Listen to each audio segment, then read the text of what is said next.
Bien, esta sección también es bastante sencilla, cuello, bastante concreto. Generalmente las preguntas que vienen de cuello siempre han estado enfocadas especialmente en la laringe. La laringe es bastante llamativa y el cuello, por eso la preguntan bastante. ¿Ok? Lo han preguntado siempre. Entonces, muy bien, vamos directo al grano. Bien, en primer lugar, bueno, inervación cutánea, ¿no? Inervación del cuello en general, ¿no? Este es el famoso plexo, el plexo cervical. El plexo cervical se va a formar de ramas anteriores de los nervios raquídeos de C1 hasta C4. ¿Ok? Miren, el concepto es claro.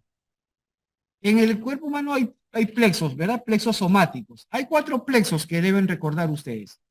Plexos. El plexo braquial, perdón, primer plexo cervical, que es el que estamos mencionando acá, ¿no? El plexo cervical. Segundo, el plexo braquial, que tiene que ver con la inervación del miembro superior, ¿no? El plexo lumbar, y finalmente el plexo sacro. Estos dos últimos, el plexo lumbar y plexo sacro, están relacionados a la inervación del miembro inferior y de los músculos de la pelvis. ¿Ok? Recuerden siempre que los plexos se van a originar, todos ellos, de ramas anteriores. Todos ellos se van a originar de ramas anteriores de los nervios raquídeos. Esto también fue pregunta de examen. Parece que en el 2014 o 2015, pues, si de plexo cervical se origina de ramas, ponen anteriores, posteriores, laterales, superiores. Ramas anteriores. Los plexos siempre se originan de ramas anteriores. Por eso he puesto ahí. ¿Ok? Ramas anteriores. En este caso, el plexo cervical se va a originar de ramas anteriores ¿de qué? ¿De qué nervios raquídeos? De C1 a C4. ¿Correcto?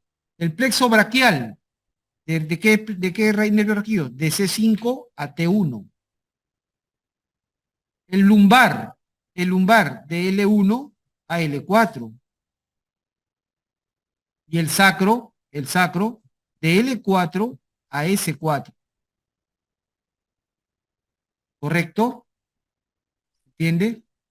Entonces, esas son las ramas o los nervios raquídeos que van a formar estos famosos plexos. ¿Correcto? El plexo cervical, C1 a C4, ramas anteriores siempre, pero hay una ramita de C5 también que apoya al plexo cervical. Pero C5 es básicamente para plexo braquial. ¿Ok? C5 a T1. Luego el plexo lumbar, L1, L4 y plexo sacro de L4, S4. Siempre no se olviden ramas anteriores. ¿Ok? Entonces, en el caso del plexo cervical, vamos a tener estas ramas anteriores de C1 a C4 más una yapa de C5, y el plexo cervical se va a dividir en dos grupos. El plexo cervical superficial, con S de qué? De sensitivo.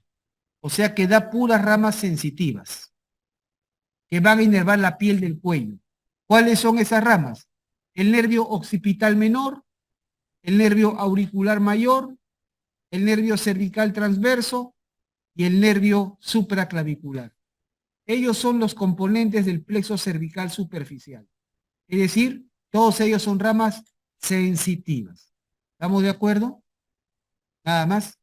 Lo demás es el plexo cervical profundo, ¿correcto? Que tiene ramas, generalmente son ramas mixtas, tanto motoras como sensitivas. De ellos, del plexo cervical profundo, sin duda alguna, ¿cuál es el principal nervio? Sin duda alguna será el nervio frénico. ¿Por qué? Porque ese nervio frénico es el que va a inervar ¿a quién? Al músculo diafragma, que lo vimos en tórax, el principal músculo que nos permite tomar aire inspiratorio. ¿Estamos de acuerdo? ¿De qué raíces se origina el frénico? C3, C4, C5. Pero si tuvieras que mencionar solamente una rama, es la central, C4. Esta es la principal rama del nervio frénico, C4. Por eso que los traumatismos vértebro-medulares, que tienen TBM con lesión medular a nivel cervical, si la lesión está en C4 o por encima de C4, afecta definitivamente el músculo diafragma. Este paciente tiene que estar conectado por una traqueotomía permanente a una máquina de ventilación asistida, aparte que obviamente está cuadripléjico. ¿Estamos claros? Si la lesión está por debajo de C4, no afecta al diafragma. ¿Estamos de acuerdo? C4 siempre va a ser un referente importante en los TBMs. ¿Estamos de acuerdo? Muy bien. Luego tenemos la famosa asa cervical, esto de acá, el asa cervical, que es un asa motora que se forma de las raíces C1, C2, C3, ahí está escrito, y que va a inervar a los músculos infrayoideos, con excepción de uno, el tiroyoideo. Porque el tiroyoideo, como lo ven acá, tiene su propio nervio. Es este de acá, el nervio del tiroyoideo. Este es el único infrayoideo que no está inervado por el asa cervical.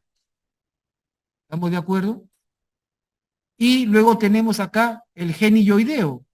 El genilloideo es un músculo suprayoideo.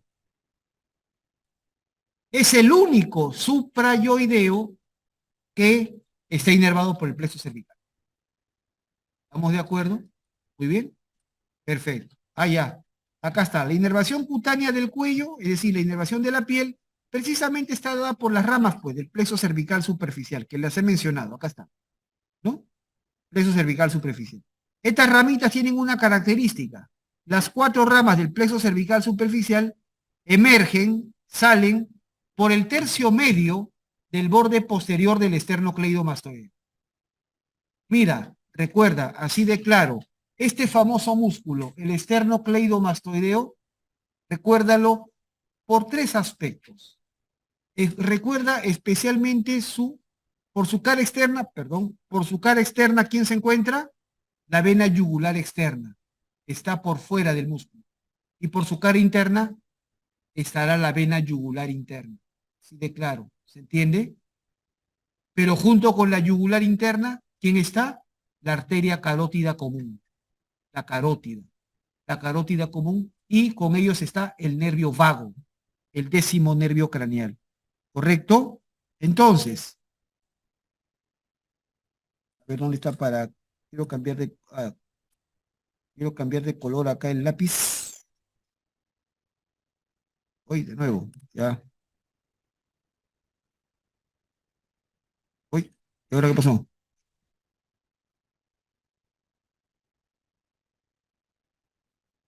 ¿Qué hago para que salga ahí?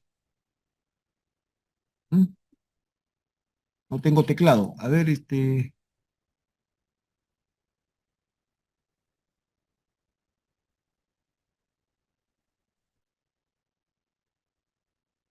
¿cómo para que salga ahí? Allá. ¿Dónde está el lápiz? Este. Ya, ahora sí. Ya, gracias. Ya miren, acá está, precisamente, ¿no? Entonces, les contaba, del esternocleidomastoideo, recuerda, por fuera de él está ¿quién? La vena yugular externa. La vena yugular externa, por fuera. Por dentro de él está la vena yugular interna. La vena yugular interna, pero la yugular interna no está sola. Está junto con la arteria carótida común y con el nervio vago. ¿Correcto? Asimismo, cuando tienes al esternocleidomastoideo, divídelo en 3 partes, en 3 tercios. Divídelo en 3 tercios. Y recuerda siempre, el borde anterior del tercio medio, salud, el borde anterior del tercio medio, ahí ¿qué haces? Ahí tomas el pulso carotídeo. El pulso carotídeo, ¿dónde se toma? En el borde anterior del tercio, o tercio medio del borde anterior, del esternocleidomastoideo. ¿Estamos claros? Ahí se toma el pulso carotídeo. ¿Ya? Tercio medio del borde anterior. Y el mismo tercio medio, pero en el borde posterior, por ahí están saliendo las 4 ramas del plexo cervical superficial. ¿Dejo entender? ¿Se entiende? Entonces, por eso, este punto acá se conoce, como he puesto ahí, el punto Z, el punto nervioso del cuello. ¿No? Cuando hacen cosquillas ahí, cambian de opinión. Entonces, por eso, es el punto nervioso, el punto sensitivo del cuello. ¿Está claro? Muy bien. Así de simple. Ya saben. ¿Ok? Perfecto. Bien, la parte posterior, la nuca está inervado por ramas de C2 a C7, ahí está escrito. Muy bien. El músculo esternocleidomastoideo, ¿no? Funciones, ¿Qué función tiene el esternocleidomastoideo? Inclina la cabeza, o sea, depende. Si actúa uno solo, si tú evalúas a un solo esternocleidomastoideo, ¿qué va a hacer? Va a inclinar la cabeza hacia el mismo lado, pero la va a rotar hacia el lado contrario. O sea, el esternocleidomastoideo derecho aproxima tu oreja derecha al hombro derecho, pero hace que mires al lado izquierdo. Gira la cabeza al lado, o sea, produce inclinación homolateral y rotación contralateral. Eso hace el esternocleidomastoideo. Por eso así aparece el paciente cuando está con tortícolis. ¿Estamos de acuerdo? La cabeza mirando al otro lado y con el oído acercado al hombro del lado afectado. ¿Estamos de acuerdo? ¿Se entiende? Muy bien. Pero cuando actúan juntos, los dos esternocleidomastoideos, ¿qué hacen? Flexionan el cuello, llevan el mentón al pecho. ¿Estamos de acuerdo? Esa es la función. Son los principales flexores. Y una vez te digo, ¿cuáles son los principales flexores del cuello? Los esternocleidomastoideos. ¿Y el principal extensor? El trapecio. ¿Correcto? ¿Quién te hace mirar al cielo? Trapecio.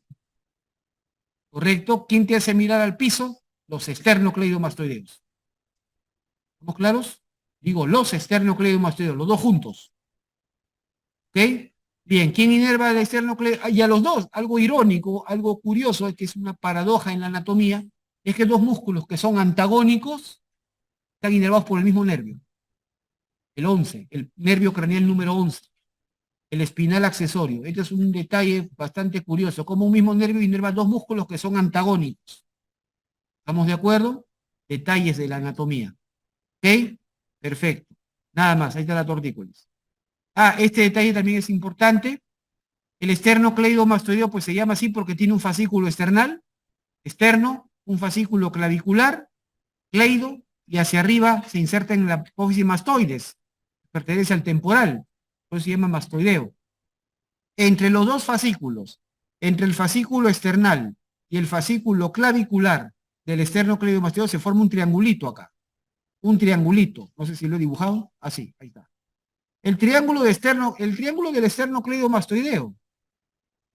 ¿Correcto? O en emergencia, en trauma shock y en UCI le llamamos el triángulo de Sedilot. ¿Correcto? El triángulo de Sedilot. ¿Por qué es importante ese triangulito? Porque a través de él, ¿quién se encuentra al fondo? Mira, la vena yugular interna. La vena yugular interna. Entonces, es una vía de acceso a la vena yugular interna. Cuando quieras poner una línea venosa central, un CVC, ¿verdad? Un CVC por vías yugular. Hay dos vías, ¿no? La vía subclavia y la vía yugular interna. ¿Correcto? Entonces, el famoso triángulo de Sedilot para abordar vena yugular interna. ¿Quedó claro? Muy bien. Perfecto, ahí está. Bien, la vena yugular, las yugulares es bastante sencillo. Las venas yugulares vienen bajando, vienen recogiendo la sangre de la cabeza del cráneo y vienen de regreso al corazón. Por lo tanto, tienen trayecto descendente. Por lo tanto, nacen arriba. Así de claro. La yugular externa se forma por la unión de dos venas, la vena retromandibular más la vena auricular posterior, ahí está escrito. ¿Y dónde va a terminar la yugular? Mira, la yugular externa está por fuera del esternocleidomastoideo, ¿ves? Está por fuera del esternocleidomastoideo y termina desembocando en la vena subclavia. ¿Estamos de acuerdo? Un detalle interesante, no está de más, cómo se proyecta la vena yugular externa en la superficie. Acá está, mira, la yugular externa, ahí está. ¿Cómo se proyecta? Se proyecta de manera vertical. No es paralela al esternocleidomastoideo. No es paralela al esternocleidomastoideo. A veces algunos quieren canalizar vena yugular externa y cometen un error muy serio al decir, sigue paralelo al esternocleidomastoideo. Estás mal. La yugular externa es vertical, baja. Miren, se origina por detrás del ángulo de la mandíbula. Este ángulo le llamamos gonion. Gonion, ese es el ángulo de la mandíbula. Detrás del ángulo de la mandíbula y bajas verticalmente ¿a dónde? Al punto medio de la clavícula. Esa es tu referencia. Inclina la cara del paciente hacia un costado y bajas verticalmente por detrás del ángulo de la mandíbula hacia el punto medio de la clavícula. Y así estás proyectando claramente a tu vena yugular externa. ¿Estamos claros? Entonces, así de sencillo, ¿ok? Pero la yugular externa es muy delgada, por eso se prefiere canalizar a la yugular interna. Mira, acá está el triángulo de Sedilot, ¿lo ves? Este es el triángulo de Sedilot, ¿ves esa fosa? Ahí está, ahí está la puerta. Ahí está la puerta. Ahí. Ahí te está diciendo, bienvenido a la yugular interna. ¿Estamos de acuerdo? Ahí mete tu línea venosa central. ¿Estamos de acuerdo? Perfecto. Bien. Cuando uno levanta el esternocleidomastoideo, por dentro aparece pues el paquete vasculo nervioso, el van del cuello, formado por estos tres componentes, ya les conté, ¿se acuerdan? La vena yugular interna, que está junto con ¿quién? ¿Con qué arteria? ¿Ah? ¿Femoral? Ah, no, carótida interna, carótida común, perdón, carótida común. Y entre los dos, el nervio vago, el décimo nervio craneal. ¿Correcto? Nunca te olvides, ese es el paquete vasculo nervioso. Y esto, obviamente, como es un elemento muy importante, está protegido por el esternocleidomastoideo. La yugular interna es la vena más gruesa del cuello. Es la vena de mayor calibre. Es un venón ahí que está por dentro del esternocleidomastoideo. ¿Estamos de acuerdo? Es la vena de mayor calibre. ¿De dónde nace la yugular interna? Nace dentro del cráneo. ¿Quién origina la yugular interna? Un seno venoso intracraneal. ¿Cuál? Seno sigmoideo. El seno venoso sigmoideo. Es un seno venoso intracraneal. Eso también ha sido pregunta en los bancos. La yugular interna, ¿quién la origina? El seno venoso sigmoideo, que es un seno intracraneal. ¿Estamos de acuerdo? ¿Y por qué agujero en la base del cráneo sale? Bueno, ahora es muy fácil, porque ahora le llaman agujero yugular, ¿correcto? Pero ¿cómo se llama? Como Aspefán pone nombres clásicos. ¿Cuál es el nombre clásico? Agujero rasgado posterior. ¿Estamos de acuerdo? Agujero por ahí, por ese hueco sale el cráneo. Entonces, la yugular interna nace dentro del cráneo del seno sigmoideo y sale por el agujero rasgado posterior, actualmente le dicen agujero yugular. ¿Y sale sola? Sale junto con tres nervios, ¿se acuerdan? El 9, el 10 y el 11. Lo vimos en base de cráneo.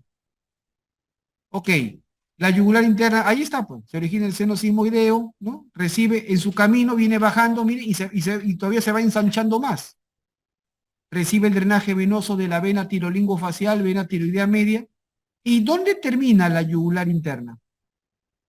La yugular interna termina uniéndose a la vena subclavia. Uniéndose a la vena subclavia. ¿Y ambas qué forman? Ambas forman la unión, miren, se los voy a graficar por acá, porque esto lo vimos en tórax. ¿Recuerdan? Yo tengo así, la vena yugular interna de un lado, la vena yugular interna del otro lado. La derecha y la izquierda, las venas yugulares internas. La yugular interna se une con la vena subclavia de su respectivo lado. ¿Y quién nace de la unión de ambas? El tronco venoso, ¿se acuerdan? Brachiocefálico. Tronco venoso brachiocefálico, tanto a la derecha como a la izquierda. ¿Correcto? Y la unión de estos dos troncos venosos se meten al tórax. Estos dos troncos venosos se meten al tórax. Y cuando se juntan los troncos venosos, ¿quién se forma? La vena cava superior. La vena cava superior. Y esta termina en la aurícula derecha del corazón, ¿verdad? Hay que olvidar. Sumamente fácil, ¿verdad? Pregunta, miren. Uy, ha dibujado chueco. Mentira, yo no dibujo chueco. Miren, acá está. El tronco venoso brachiocefálico derecho y el tronco venoso brachiocefálico izquierdo, ¿son iguales? No, no son iguales. ¿Cuál es la diferencia? El derecho es más corto, más ancho, más vertical. Más corto, más ancho, más vertical. Y el izquierdo, más largo, más delgado, más horizontal. Por lo tanto, si tú quieres colocar una línea venosa central por vía yugular interna o por vía subclavia, ¿qué lado vas a preferir? Tomando en cuenta que la línea venosa central, el catéter venoso, va a llegar hasta la aurícula derecha del paciente. La línea venosa la metemos hasta el corazón, ¿ah? Así de claro. ¿Se entiende? Y esa es la verdadera manera de llegar al corazón de una persona. Si llegamos al corazón de nuestros pacientes, con una línea venosa central. ¿Estamos de acuerdo? El resto es imaginación. Entonces, así de claro. ¿Qué lado vas a elegir? El lado derecho. Vena subclavia derecha o vena yugular interna derecha. Porque te va a resultar más, porque el tronco venoso brachiocefálico derecho está prácticamente en el mismo eje con la cava superior. ¿Quedó claro? Ese detalle es bastante importante y también ha sido preguntado. ¿Ok? Entonces, por eso, esa es la importancia que tiene. Bien, la arteria carótida común, más bien las arterias son al revés. Las arterias llevan sangre hacia arriba, van a irrigar cabeza, cráneo, ¿me dejo entender? Entonces la carótida común nace abajo.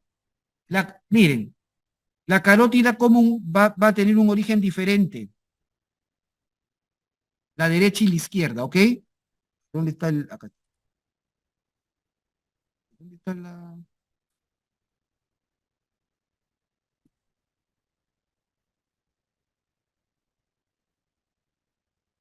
No lo veo bien, es este, ¿no? Ah, ya, sí. Perfecto. Ya. La, ca- ya. La carótida común, ¿cómo se origina? Miren, recordemos un poquito. Ahí es al revés. Nosotros tenemos aquí del ventrículo izquierdo del corazón sale la aorta, ¿verdad? Sale la aorta, que tiene una porción ascendente, ¿se acuerdan? Tiene un callado y luego una porción descendente. ¿Se acuerdan? La aorta. Del callado aórtico salen tres ramas. La primera rama, ¿cuál era? El tronco arterial brachiocefálico, que es único, ¿correcto? Que los troncos venosos brachiocefálicos son dos, ya lo he dicho, pero el tronco arterial brachiocefálico es uno solo. Luego, la segunda rama, el callado aórtico. ¿Cuál es la rama que sale del punto más alto de la aorta? La carótida común izquierda. Aquí nace la carótida común izquierda. Es la arteria que sale del punto más alto de la aorta. Y la tercera rama es la subclavia izquierda. Esas son las tres ramas del callado aórtico, en orden. Una pregunta básica, ¿cuáles son las primeras ramas de la aorta? Así, secas. Las coronarias, para el corazón, ¿se acuerdan? Esas nacían de la primera porción de la aorta acá, de la aorta ascendente. Si te preguntan a secas, las primeras ramas de la aorta, a secas, allá son las coronarias, derecha e izquierda. ¿Me dejo entender? Que son las únicas ramas que nacen de la primera porción de la aorta. Luego, de la segunda porción del callado, la primera rama del callado aórtico o de la segunda porción de la aorta es el tronco arterial brachiocefálico. Es único, está a la derecha, pero es uno solo, no hay izquierda. La segunda rama es la carótida común izquierda y la tercera rama es la subclavia izquierda. ¿Se entiende? Nunca se olviden ese detalle. Y por último, de este tronco arterial brachiocefálico se va a dividir en dos ramitas. La carótida común derecha y la subclavia derecha. ¿Se dan cuenta entonces que las carótidas comunes y las subclavias en el lado derecho y en el lado izquierdo tienen origen distinto? La subclavia derecha nace del tronco arterial brachiocefálico. La subclavia izquierda es rama directa de la aorta. Igual pasa con la carótida. La carótida común derecha es rama del tronco arterial brachiocefálico. La carótida común izquierda es rama directa de la aorta. Es más, la carótida común izquierda, pregunta típica, es la arteria que sale del punto más alto del callado aórtico. Del punto más alto de la aorta. ¿Quedó claro? Entonces, cuando presento a las carótidas, digo, la derecha nace del tronco arterial brachiocefálico. La izquierda nace directamente del callado aórtico. Lo mismo ocurre con las subclavias. ¿Estamos claros? No lo olviden. ¿Ok? Pero eso sí, si bien es cierto, las dos nacen de manera diferente, pero las dos van a terminar de la misma forma. Las dos terminan igual. ¿Cómo va a terminar la carótida común? Dividiéndose en carótida interna y carótida externa. Pregunta típica también, ¿a qué altura? ¿A qué altura ocurre la famosa bifurcación carotidia en carótida externa interna? ¿A qué altura? Ahí está esa raya amarilla que he puesto ahí. La famosa manzana de Adán. ¿Qué cosa es la manzana de Adán? Es el cartílago tiroides de la laringe.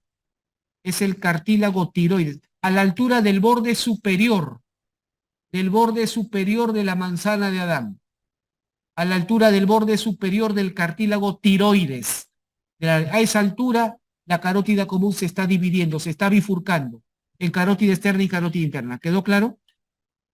Muy bien. Y eso también, por si acaso, eso está a la altura de ¿qué vértebra? Está a la altura de la vértebra C4. C4, cuarta vértebra cervical. ¿Ok? Ahí está escrito abajo, ¿eh? Ahí está. Y justamente, acá está la carótida común, ¿ven? La carótida común y se va a dividir. Esta es la carótida externa y esta es la carótida interna. En el inicio de la carótida interna hay un abultamiento. En el inicio de la carótida interna hay un abombamiento, un abultamiento. Eso es el seno carotídeo. Seno hace referencia a un abultamiento, una dilatación. Y entre las dos carótidas hay una estructura que se llama el corpúsculo o el cuerpo carotídeo. El seno carotídeo contiene varoreceptores, mientras que el corpúsculo o cuerpo carotídeo contiene quimioreceptores. ¿Estamos de acuerdo? Bastante simple. Que van a regular pues la presión sanguínea y además también la concentración de CO2. Responden sobre todo a la elevación de la PCO2. ¿Estamos de acuerdo? Muy bien. Simple. Bien, acá esto es de memoria nada más. La región suprayoidea e infrayoidea, obviamente, ¿por qué se llaman así? Acá está este famoso huesecito, ¿no? Este huesecito. Es el yoides, ¿no? El yoides es el único hueso del cuerpo humano que no se articula con ningún otro hueso. ¿Me dejo entender? Algunos dicen, está flotando ahí. No, tampoco no flotan las cosas. Está sujeto por músculos, por ligamentos, por elementos blandos. El yoides. El yoides, pregunta básica, ¿a qué altura se encuentra? ¿A la altura de qué vértebra? El yoides se encuentra a la altura de la vértebra C3. C3. En reposo, naturalmente, porque el yoides puede subir y bajar. El yoides se encuentra a la altura de C3. Entonces, si yo trazo un plano por el yoides, divido, pues. Hacia arriba, región suprayoidea, hacia abajo, región infrayoidea. Así de claro, facilito. 4 músculos en cada región, nada más. Bueno, en la suprayoidea he puesto 5, pero algunos autores cuestionan al último. Les voy a explicar por qué.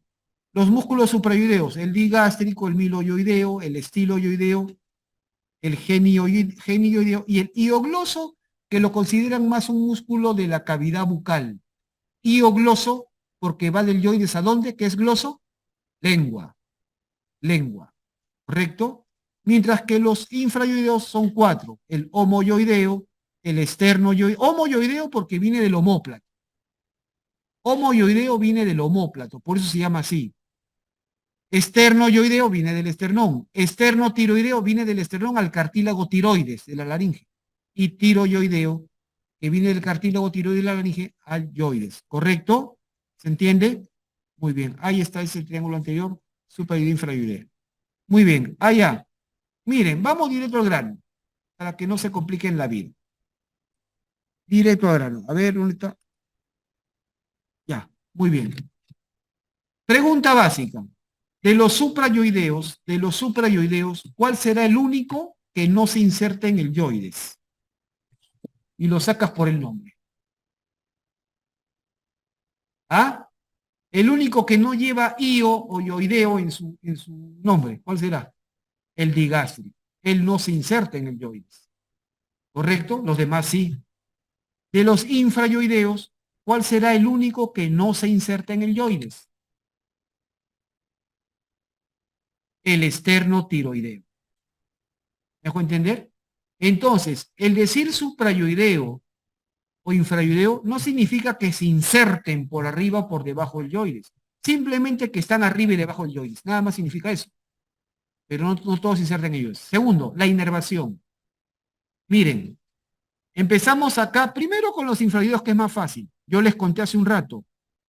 Estos 3 están inervados por el asa cervical. ¿Se acuerdan? Plexo cervical. El asa cervical, que viene de las raíces C1, C2 y C3. Mientras que el único infrayoideo que no está inervado por el asa cervical es este, el tiroyoideo, que está inervado directamente por una rama de C1. Nada más. Así de fácil. Pasamos a los otros, a los suprayoideos. ¿Cuál es el único suprayoideo que está inervado por el plexo cervical? El único, el genioideo.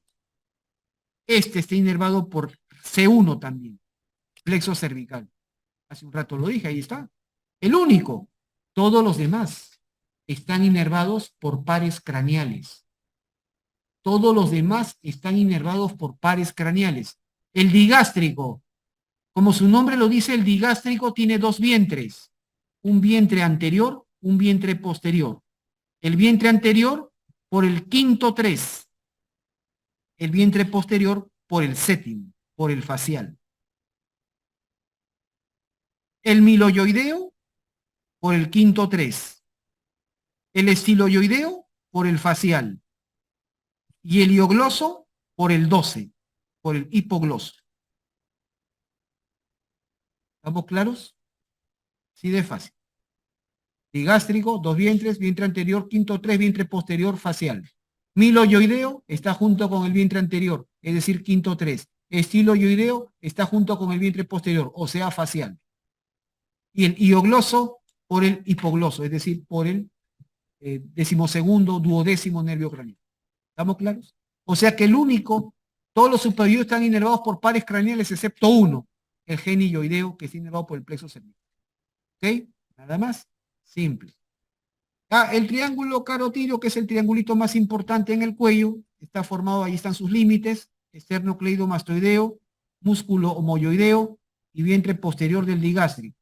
Y su contenido principal es la famosa bifurcación de la carótida común, en carótida externa e interna. Por eso se llama triángulo carotídeo. ¿Ok? Y esto también que fue pregunta de examen, y ya lo he dicho, acuérdate especialmente el tercio medio del esternocleidomastoideo. Porque por delante, ¿cuál era el borde anterior? Pulso carotídeo. Y por atrás estaba el punto sensitivo, los nervios del plexo cervical superficial. Eso es lo importante. ¿Está claro? Ahí se palpa el pulso carotídeo. Acá está lo que les he dicho. La inervación, correcto, los músculos, su función, nada más. Estos son los infravideos, bastante concreto.